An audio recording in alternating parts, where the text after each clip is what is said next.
who has renounced adornment, scorns fashion and concentrates his mind and, nevertheless, seeks sensory pleasures, he too would gather only mockery. Having renounced the 5 sense pleasures, having rejected them, having refused to think about them, why would he follow after them again? Like a madman who returns to his own vomit. The greedy man ignores his earlier vows. He no longer distinguishes between the beautiful and the ugly. Drunkenly he hurls himself into desire.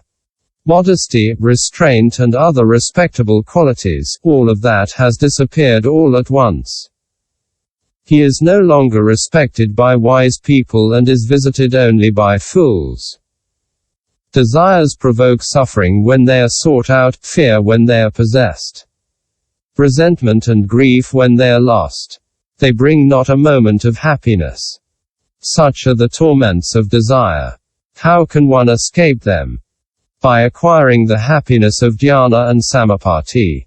Then one is no longer deceived. Attachment to sensual pleasures is insatiable. How can one put an end to them? If one acquires the meditation of the repulsive, these greedy minds disappear by themselves.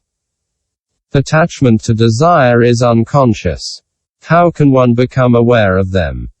By considering old age, sickness and death. Then one succeeds in getting out of the 4 bottomless pits. It is difficult to reject desires. How can one escape from them? If one can be pleased with the good dharmas, these desires disappear by themselves.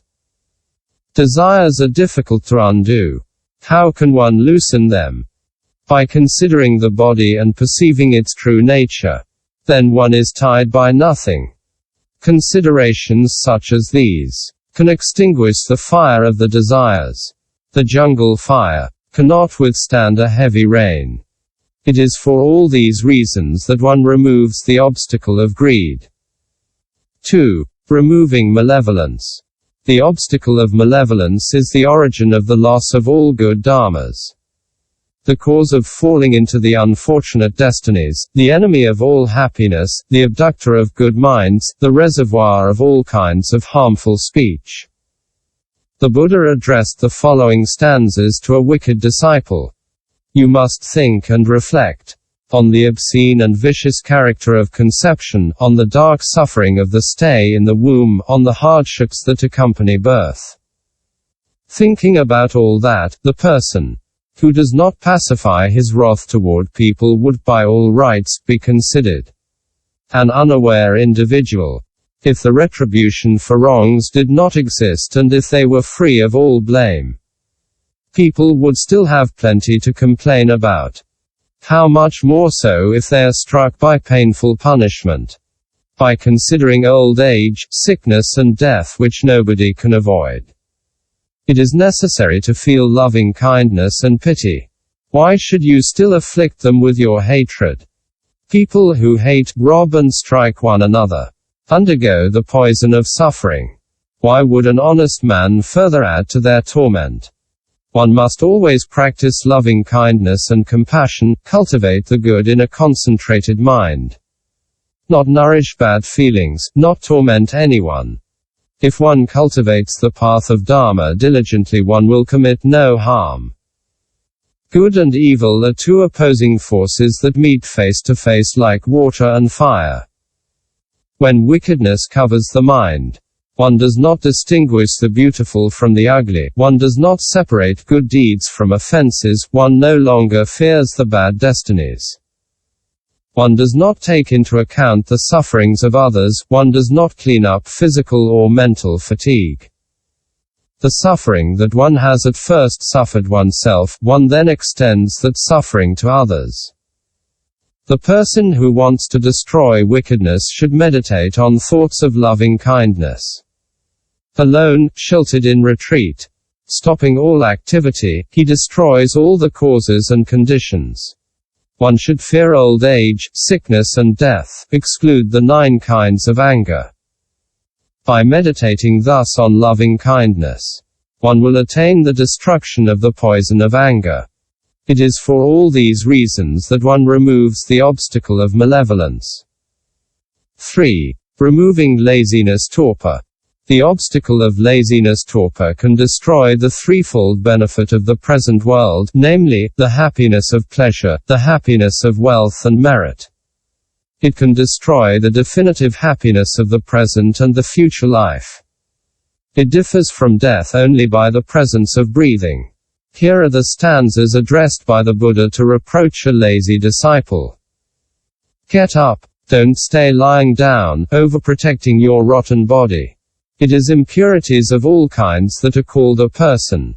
If you were struck by serious illness, if an arrow was shot into your body, if all the sufferings were piled upon you, would you be able to sleep in peace? If the entire world were burning with the fire of death and you were trying to escape, would you be able to sleep in peace? When a man, laden with chains, is led to his death and misfortune menaces him, could he sleep in peace? The chains, the enemies, are not destroyed. The torments have not been removed. If you were spending the night in the same room as a poisonous snake, or if you were going to engage in battle with a bladed weapon, would you then sleep in peace? Sleep is this deep darkness where nothing is seen. Each day it comes fown over us and steals one's clarity. When sleep covers the mind, nothing more is known. In the face of such a great loss, could you sleep in peace? It is for all these reasons that the obstacle of laziness-torpor is condemned. 4. Removing excitement and regret. The obstacle of excitement and regret. Excitement is a dharma that harms the mind of the monastic. If a person with concentrated mind cannot remain faithful, then what can be said of a person with a scattered mind? The excited person is as uncontrollable as a mad elephant without a hook or a camel with pierced nose. Some stanzas say, "You have shaved your head.